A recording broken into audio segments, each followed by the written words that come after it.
Hello friends, मेरा नाम है अंकित कुमार। आप देख रहे हैं बाइस टू चैनल और आज हम पढ़ने वाले हैं द फ्रेंच रेवोल्यूशन का पार्ट सेकेंड। फर्स्ट पार्ट में हमने पढ़ा कि कैसे लुइस 16 फ्रांस की गद्दी पर बैठा और उसने युद्ध में हुए खर्चों को कैसे जनता से वसूला और कैसे उसने टैक्सेस बढ़ाए और उसका पब्लिक पे क्या क्या असर हुआ। आज हम लोग उससे आगे की कहानी आगे पढ़ेंगे कि उसके बाद क्या क्या हुआ। तो चलिए शुरू करते हैं।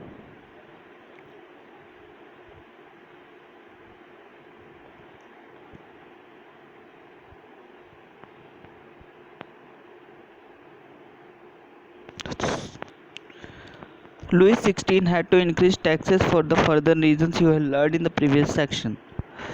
लुइस 16 ने टैक्सेस बढ़ाने के कारण क्या क्या थे वो हमने पिछले पार्ट में पढ़ा।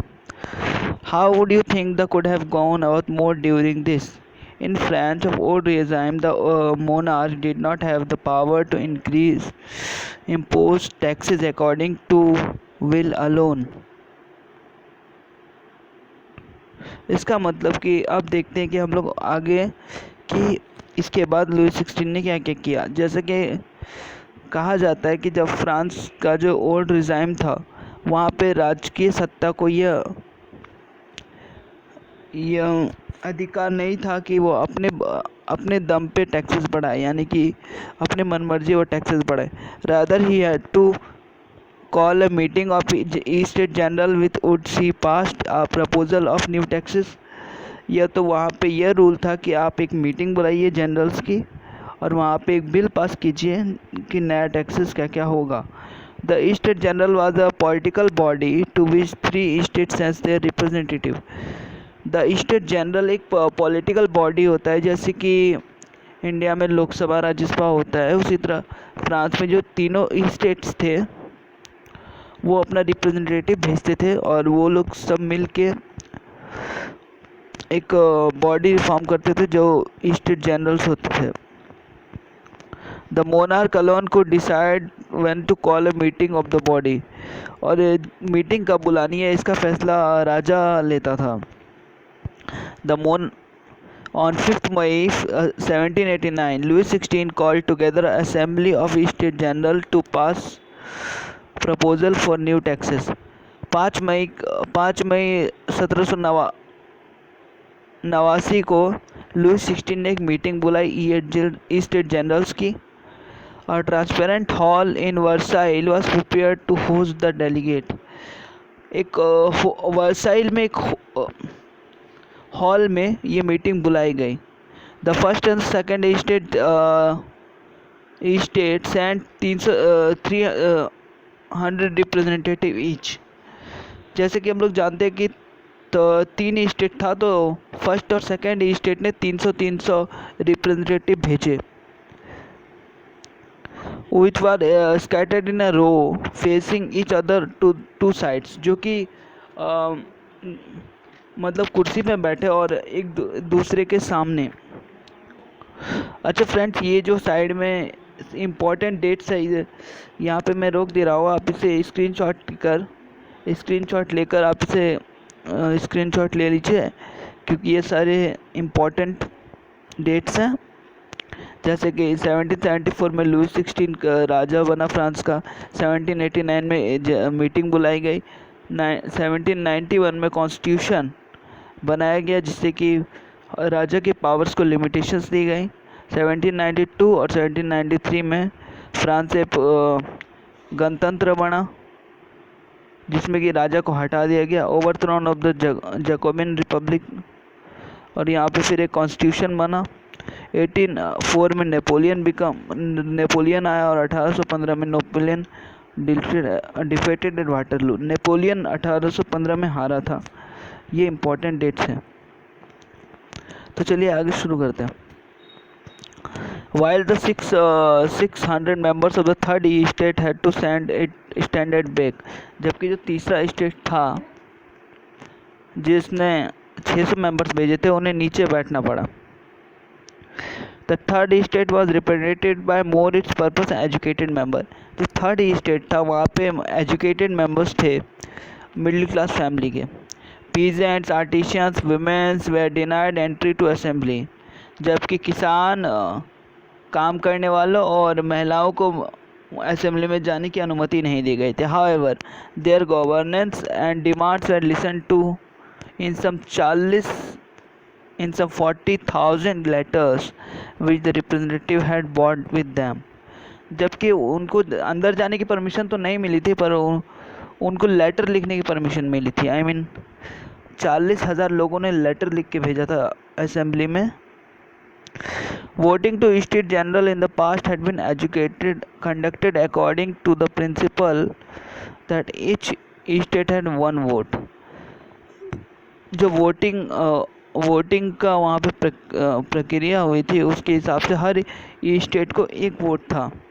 This time to Louis 16 was determined to continue the same practice, और लुइस 16 ने कहा कि जो चल रहा है हम उसे वैसे ही चलाएंगे, जैसे पहले वोटिंग होता था वैसे अभी वैसे ही वोटिंग होगा। But the members of the third state demanded the voting now be conducted by the assembly as whole, जबकि जो थर्ड स्टेट्स के मेंबर थे उन्होंने कहा कि नहीं, हमें जितने भी मेंबर्स आए हैं उन सब का एक एक वोट होना चाहिए। This was one of the democratic principles put forward by philosopher the Rousseau in the book The Social Contract. ये एक टाइप का संवैधानिक प्रिंसिपल था, फर्स्ट डेमोक्रेटिक प्रिंसिपल था, जो कि फिलोसोफर रूसो ने अपनी बुक द सोशल कॉन्ट्रैक्ट में बताया था। When the king rejected this proposal, members of the third estate walked out of the assembly in protest. लेकिन राजा ने उनकी बात नहीं सुनी। राजा ने ये प्रस्ताव पारित करने से मना कर दिया, मतलब इस टाइप के वोटिंग को राजा ने कहा ऐसा वोटिंग यहाँ नहीं होने देंगे हम। The representative of the third state views themselves as spokesman for the whole French nation, जबकि जो थर्ड स्टेट्स के रिप्रेजेंटेटिव थे वो पूरी फ्रांस राष्ट्र की तरफ से स्पोकमैन खुद को समझने लगे थे। On 20 June they assembled in a hall for a indoor tennis court in the ground of Versailles. 20 जून को वो एक टेनिस कोर्ट में जमा होते हैं जो कि वर्साइल में है। They declared themselves a national assembly and swore not to despair till they had drafted a constitution for the France that whole limit the power of the monarch. उन्होंने उस मीटिंग में ये डिक्लेयर किया कि उन्होंने अपने खुद की एक असेंबली बना।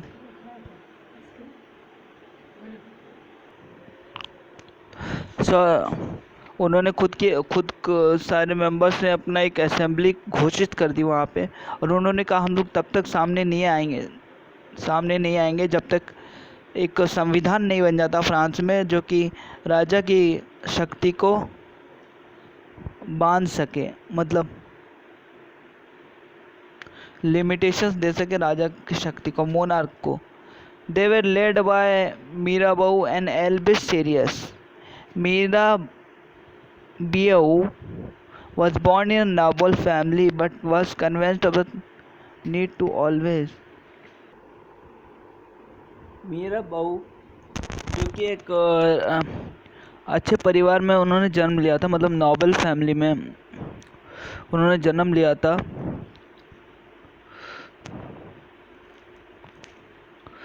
पर उसके बाद उन्होंने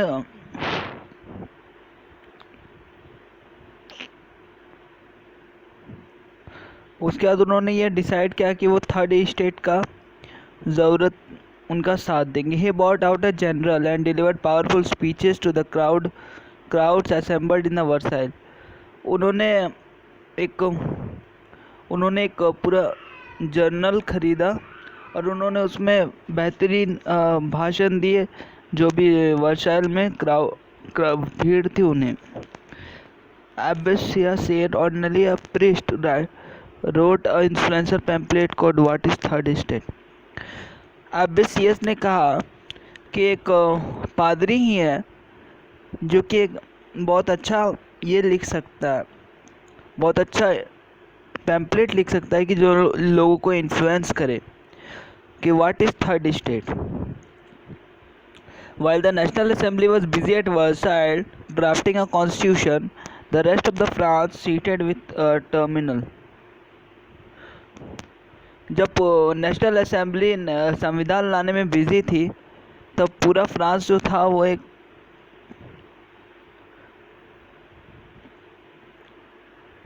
युद्ध की तरह बन गया था। A severe winter had meant a bad harvest। और उस टाइम वहाँ पे क्योंकि सर्दी का मौसम था तो वहाँ पे खेती भी सही से नहीं हुई। द प्राइसेस ऑफ ब्रेड रोज, और जैसा कि खेती अच्छे से नहीं हुई तो ब्रेड के दाम भी बढ़ गए।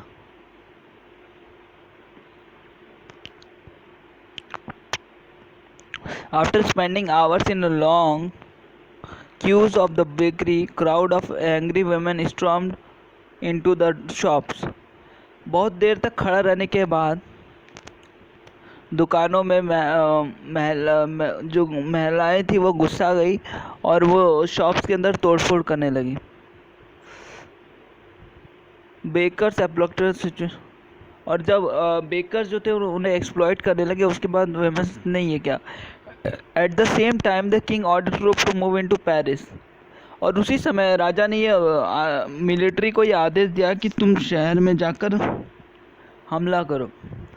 On 14 July the aggregated crowd stormed and destroyed the Bastille, और उसी दिन जो बास्टाइल की जो बिल्डिंग थी उन्हें ख़त्म कर दिया गया। जो सबसे फर्स्ट में हमें जो पिक्चर दिखती है कि कैसे ये कहानी शुरू हुई थी, तो वहीं पे हमने देखा कि in the crown train rumors spread from village to village that the lord of the manors,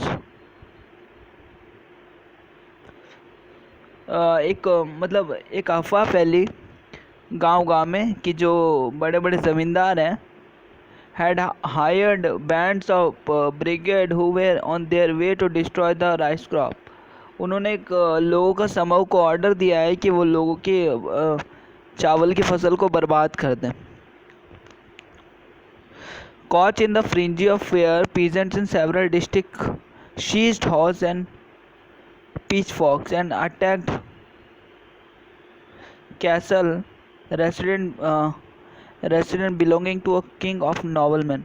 तो इस डर से कि कहीं उनकी चावल की फसल बर्बाद ना हो जाए, जो किसान थे उन्होंने डर के मारे अपने सारे घरों को सीज कर दिया और बड़े बड़े ज़मींदारों के घर में अटैक करने लगे। They looted 100 hoard grains and burned down documents containing records of memorial dues। लोगों ने ज़मींदारों के घर में लूटना शुरू कर दिया एंड उन्होंने सारे कागजात जला दिए जो जिसमें कि ड्यूज का लेखा जोखा था। A large number of nobles fled from their homes, many of them migrating to neighboring country। बहुत सारे जो अच्छे परिवार के लोग थे उनको फ्रांस छोड़ना पड़ा और दूसरे आसपास के देशों में शरण लेनी पड़ी। Faced with the power of a revolting subject, Louis XVI family accorded resignation to the National Assembly and accepted the principle that his power would from now on be checked by a constitution। इन सब चीज़ों को देखते हुए Louis 16 का जो परिवार था उन्होंने रिजिग्नेशन दे दिया नेशनल असेंबली को और कहा कि अब हम लोग तैयार हैं एक संविधान के नीचे काम करने के लिए।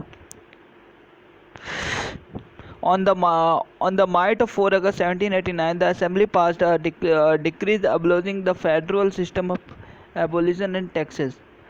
4 अगस्त 1789 को असेंबली ने कॉन्स्टिट्यूशन पास किया जिसके हिसाब से अब राजा अपने मनमानी से टैक्सेस नहीं बढ़ा सकता था। Members of the clergy to force to give up their privilege, जो सबसे ऊपर वाले जो थे मतलब जो प्रीस्ट थे मतलब चर्च में जो पादरी थे उन्होंने बहुत मुश्किल से मना कर रहे थे मतलब वो कि हम ऐसा नहीं मानेंगे। उनको फोर्स किया गया, बहुत ही फोर्सफुली उनको अपना स्पेशल प्रिविलेज को छोड़ना पड़ा। Tithes were abolished and land owned by church was confiscated. Church जो टैक्स लेता था उसे ख़त्म कर दिया गया। चर्च के पास जो भी लैंड थे किसान के उन्हें वापस कर दिया गया। As a result the government acquired asset worth of at least 2 billion levers.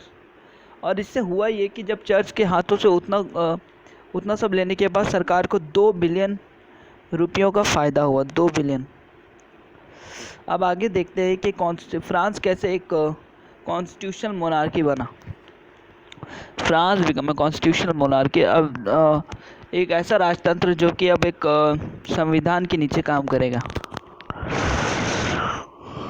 The National Assembly completed the draft of the Constitution in 1791.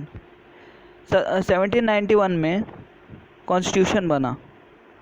The powers instead of being contracted in the hand of one person with now spread in different institution। अब जो power थी वो एक person के हाथ में नहीं थी, बल्कि बहुत सारे इंस्टीट्यूशंस में बढ़ गई थी, बहुत सारे विभागों में बढ़ गई थी। They made France a constitution monarchy, और इससे फ्रांस जो है कॉन्स्टिट्यूशन मोनार्की बन गया। आप देखिए यहाँ पे कैसे ये किया गया है। सबसे पहले जज जुडिशरी करेगा, एग्जीक्यूटिव में किंग और मिनिस्टर्स, लेजिस्लेचर, इलेक्टोर्स, जिनको ये सब वोट करेंगे। एक्टिव सिटीजन वोट करेंगे, पैसिव सिटीजन वोट के थ्रू ही जज चुना जाता था, वोट के थ्रू ही मेंबर्स चुने जाते थे, पर राजा और मिनिस्टर्स मतलब नहीं।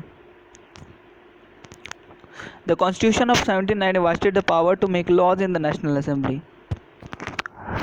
1791 के संविधान के बाद कॉन्स्टिट्यूशन में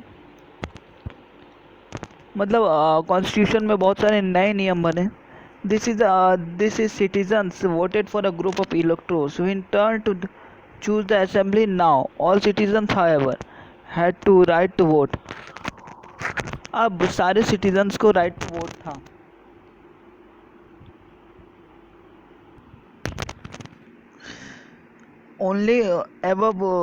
Only men above 25 years of age who paid taxes equal to at least 3 members of a leverage wage were given the status of active citizen। अब देखिए सबको एक एक वोट था, बट एक्टिव सिटीजन जो था वो 3 देश का पैसा टैक्सेस में देता हो उन्हें ही एक्टिव सिटीजन कहा जाता था। और विथ एज, जिसका एज 25 ईयर्स के ऊपर हो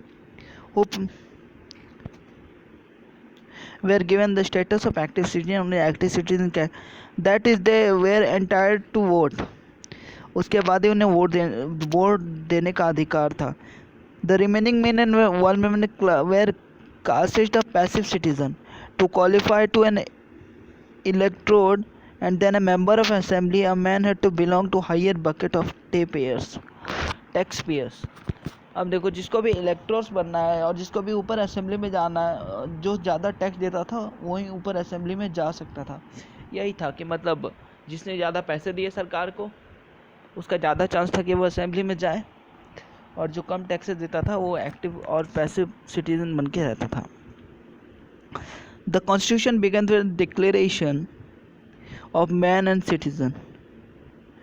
कॉन्स्टिट्यूशन में एक डिक्लेरेशन निकला कि राइट्स क्या क्या, मतलब एक नागरिक का क्या क्या अधिकार है। Rights such as right in life, freedom of speech, freedom of opinion, right equality before law will established at a natural and inalienable rights that is belong to each human being by birth and could not be taken away। It was the duty of the state to protect its citizen natural duty। अब देखिए जो main क्या क्या था, main जो अधिकार दिए गए थे वो था राइट टू स्पीच, मतलब स्पीच दे सकते हैं कहीं पे भी। राइट टू ओपिनियन मतलब कोई भी अपना ओपिनियन रख सकता है। राइट टू स्पीच जीने का अधिकार, और इक्वलिटी बिफोर लॉ यानी कि न्याय सबके लिए बराबर है, उसे नेचुरल राइट्स कहा गया। और जो कि जन्मसिद्ध अधिकार है हर आदमी का, और इस अधिकार को उनसे कोई नहीं छीन सकता। और ये राजा का ड्यूटी था कि वो हर सिटीज़न की नेचुरल राइट्स का ध्यान रखे। गाइस ये साइड में जो the declaration of rights of mens and women citizens है, ये बहुत इम्पॉर्टेंट है। आप स्क्रीनशॉट करके इन्हें देख लीजिए, जैसे कि मैं पढ़ दे रहा हूँ। Men and women remain free and equal rights। Men are born and remain free। आदमी जो था उन्हें फ्रीडम था। The aim of the every political association in the preservation of the natural and हर राजनीतिक पार्टी का ये अधिकार ये ये ये मेन मोटिव होना चाहिए कि आप नेचुरल राइट्स का प्रिजर्वेशन कर सकें। The source of all sovereignty resides in the nation. No groups of individual may exercise authority, और कोई भी एसोसिएशन किसी भी आदमी के द्वारा आया हुआ किसी भी ओपिनियन को ठुकरा नहीं सकता है। तो गाइस ये आप स्क्रीनशॉट है, आप इन्हें पढ़ लीजिए। हम लोग मेन आगे बढ़ते हैं। ये कुछ पॉलिटिकल सिंबल्स हैं जिन्हें यूज़ किया जाता था तभी के पॉलिटिकल पार्टीज जिन्हें तभी यूज़ करती थी।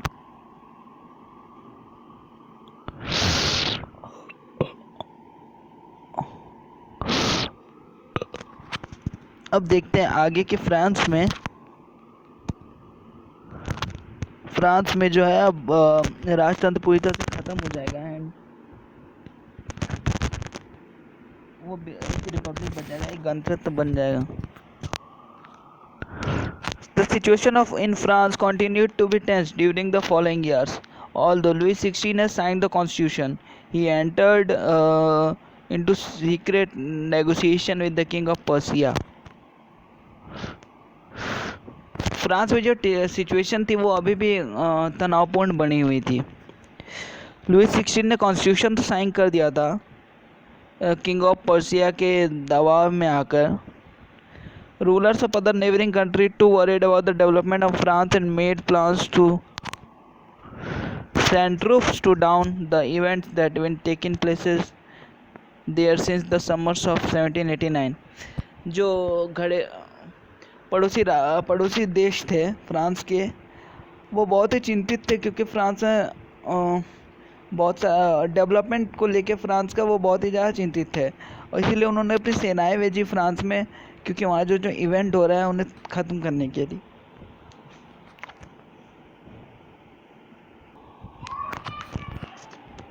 Before this could happen, the National Assembly voted in April 1792 to declare war against Persia and Austria.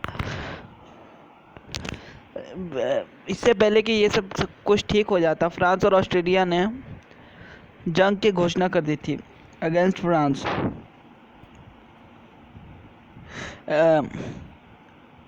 Thousands of volunteers thought from the provinces to join the army. बहुत सारे लोगों को अलग अलग प्रांतों से लाया गया युद्ध में भाग लेने के लिए। They saw this as a war of people against king and the aristocrat all over Europe. ये जो लड़ाई थी ये लोगों की थी, राजा और एरिस्टोक्रेट्स के खिलाफ, आम लोग के। Among the patriotic songs they sang was the Marsilianus composed by the poet Roget de Lisle. लोग जो थे वो राष्ट्रगीत गाते थे मार्सियलाइस, जो कि एक कवि थे रॉगेट डी एलेसा, उन्होंने लिखी थी। It was sang for the first time by the volunteers from Marseilles as they march into Paris to got his name. Marseillaise जो था वो पहली बार गाया गया था वॉलंटियर्स के द्वारा जो पेरिस की तरफ गए थे। और आप दिस इज़ इम्पॉर्टेंट कि जो Marseillaise is now the national anthem France, वो फ्रांस का राष्ट्रगीत है अभी। The revolutionary was brought losses and economic difficulties to the people. जो रेवोल्यूशन हुआ था उससे बहुत सारी डिफ़िकल्टीज आई थी। While the men were asked fighting in the front, women were left to cope with the task of earning a living and looking after their families. जिसमें आदमी जो थे वो तो युद्ध लड़ने चल जाते थे घरों के, पर औरतों को काम करना पड़ता था और अपने घरों को चलाना पड़ता था।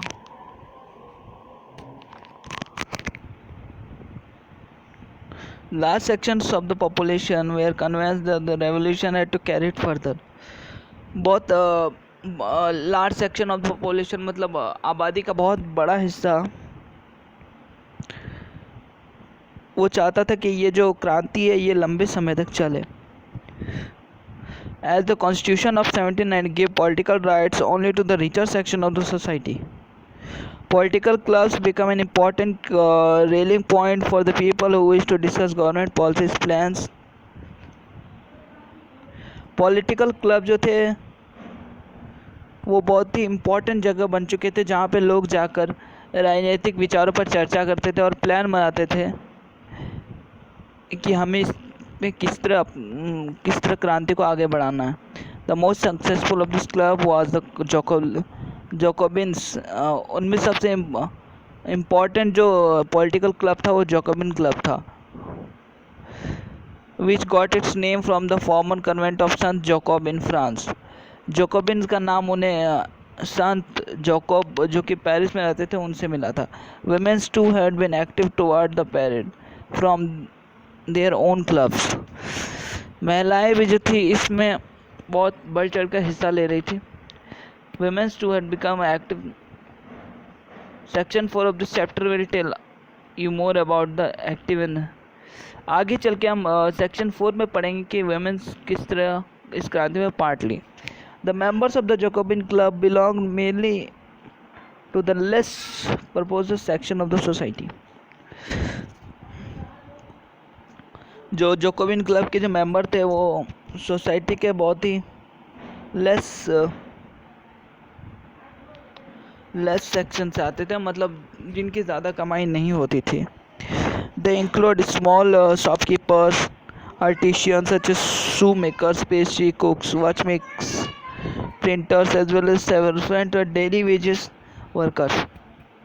और इनमें इस सेक्शन में कौन कौन से आदमी आते थे? तो आते थे छोटे छोटे दुकानदार, आर्टिशियंस आर्ट बनाने वाले सच एज शू मेकर मोची आते थे, पेस्ट्री बनाने वाले, घड़ी बनाने वाले, प्रिंटर्स, और जो कि रोज़मर्रा डेली वेजेस पे काम करते थे वैसे servants.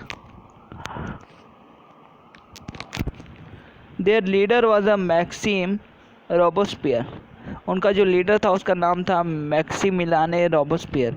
A large group among the Jacobin decided to start wearing long strip trousers similar to those worn by the dock workers. Jacobin club के एक बहुत बड़े लार्ज सेक्शन ने ये डिसाइड किया कि वो लॉन्ग ट्राउजर्स पहनेंगे जो कि डॉक वर्कर्स पहनते हैं, मतलब जो जहाज़ पे काम करने वाले जो लोग होते थे।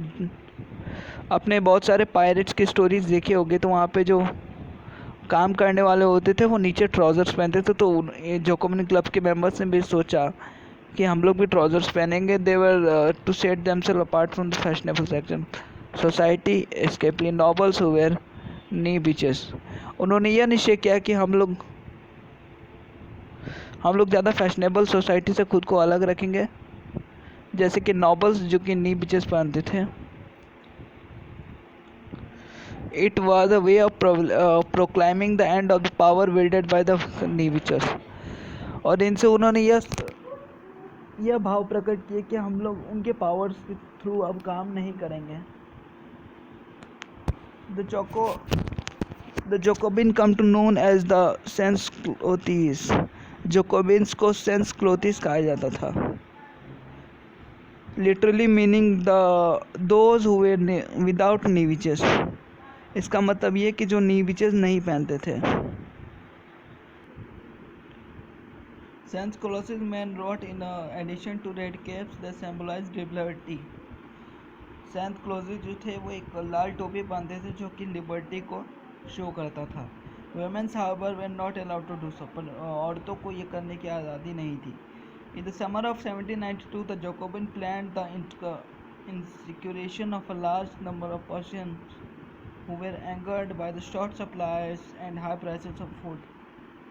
जो 1792 में जोकोबिन्स ने प्लान किया कि वो पर्शियंस को अपने साथ मिलाएंगे जो कि बहुत ही गुस्साए हुए थे हाई प्राइसेस ऑफ फूड से, खाने के बढ़ते दाम से, जो कि बहुत ज़्यादा गुस्साए हुए थे। On the morning of August 10 अगस्त की सुबह को they storm the palace of Tuileries marched the king's guard and held the king himself as a hostage for several hours.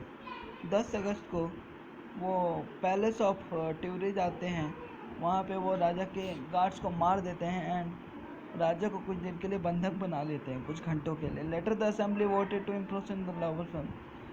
उसके बाद जो असेंबली है वहाँ पे जो राजसी परिवार है उन्हें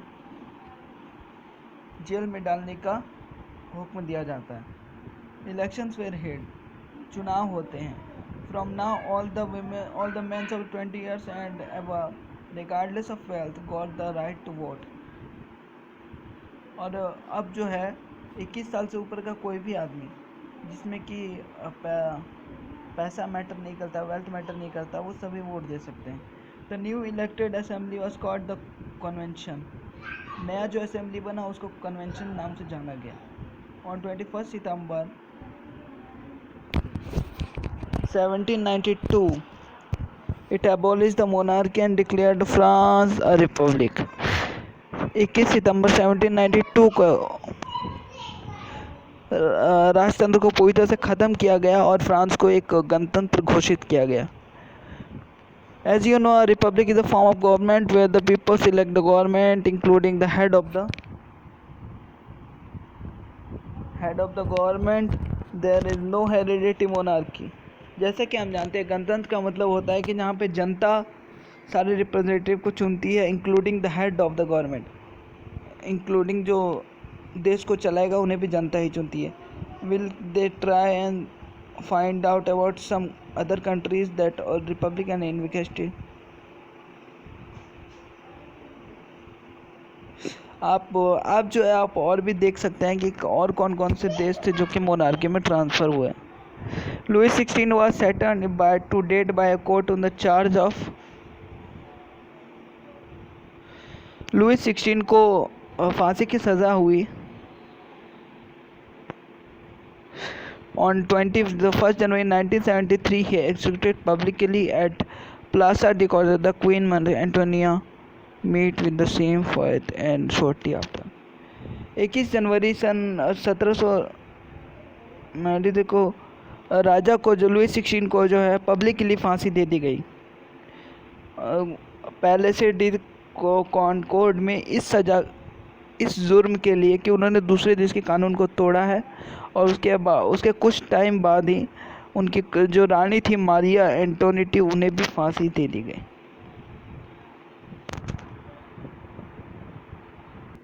अब हम लोग पढ़ेंगे बहुत important topic the reign of terror के बारे में. मतलब एक डर का साम्राज्य बना था.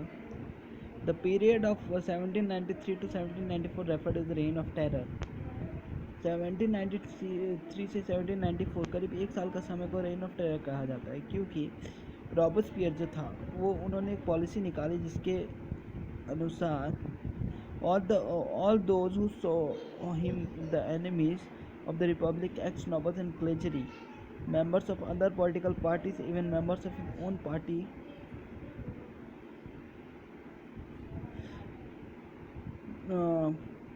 members of the own party who did not agree with his method were arrested, imprisoned and then tried by a revolutionary tribunal.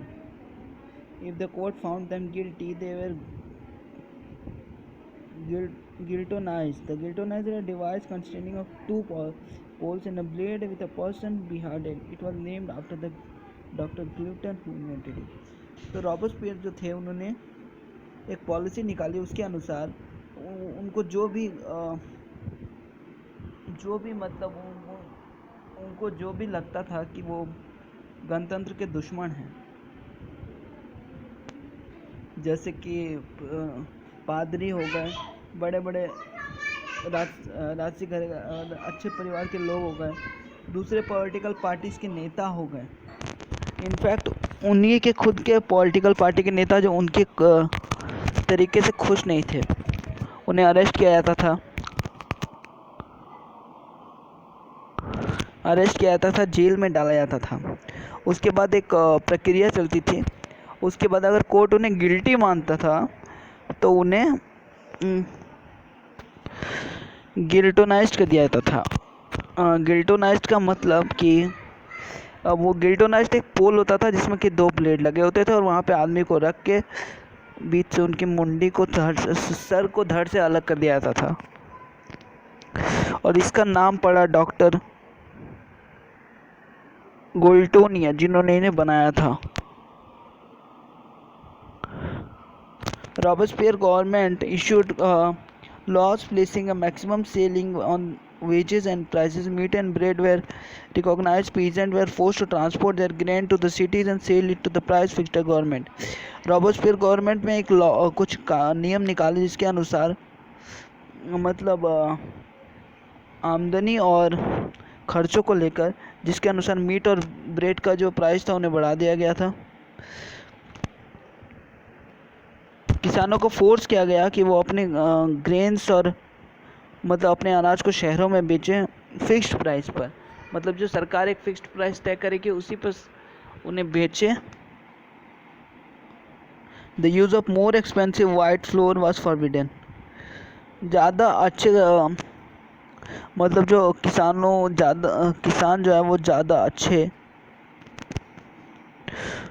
आटे को बनाने पर पाबंदी लगा दी गई। मतलब all citizens were required to eat the pen of equality bread. सारे सिटीजन्स को एक ही टाइप का ब्रेड खाना था। As a loaf made of whole wood. मतलब राजा ने ये मना कर दिया कि बड़े परिवार के लोग अच्छा आटे का ब्रेड खाएंगे। आप सब के लिए एक ही ब्रेड था, यानी कि अब सब एक ही ब्रेड खाता था। Equality was also sought to be practice through forms of speeches and address.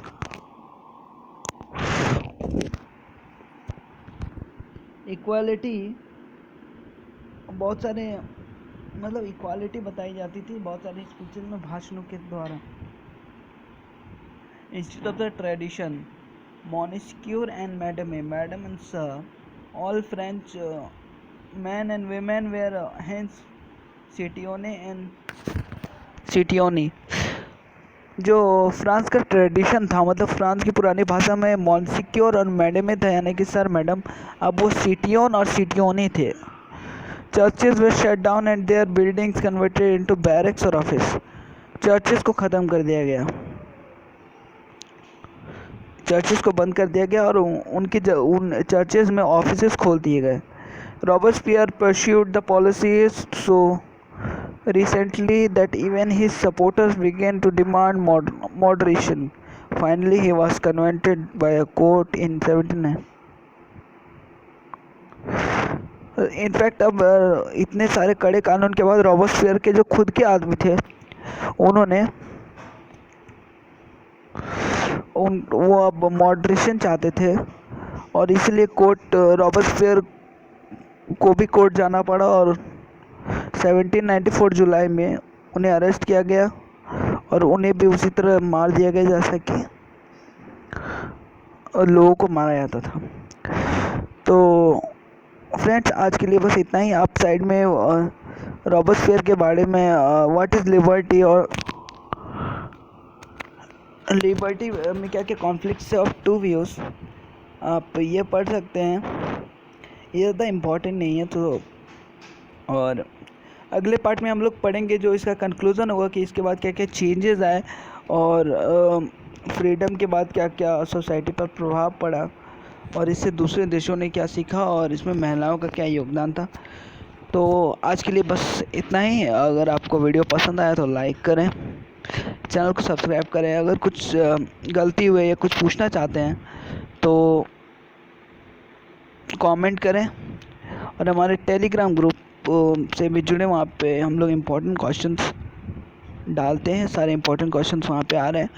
और हमें इंस्टाग्राम पे फॉलो कर सकते हैं bioeducation.india करके। सभी के लिंक आपको डिस्क्रिप्शन में मिल जाएंगे। तब तक के लिए tata, bye bye, have a good day.